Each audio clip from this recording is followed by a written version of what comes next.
Welcome to Luca is a Billionaire, where the only thing I invest in is your answers. You begin by killing any hung edge processes, open Task Manager, and end them. Then make sure Windows updates are installed, because many browser problems stem from system mismatches. Install and reboot if prompted. Once done, open Edge settings and clear cache and cookies.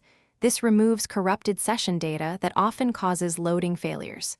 If you use profiles, sign out, then back in to reinitialize sync. This isolates profile-related errors and gets you ready to move into deeper repairs. Now you run targeted diagnostics. Disable every extension, one at a time, because an add-on frequently breaks functionality. Reload pages after each change to spot the culprit.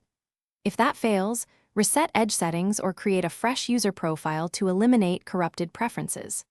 Next, launch Edge with the Disable GPU flag to test for graphics driver conflicts.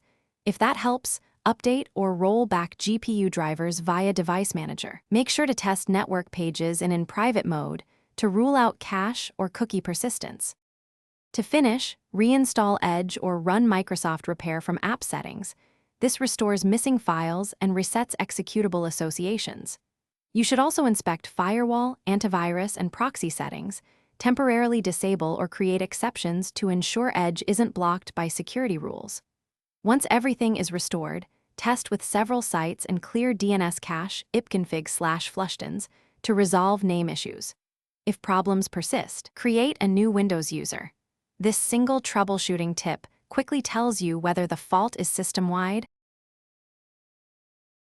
Thanks for watching and please subscribe. It's the best investment you'll ever make.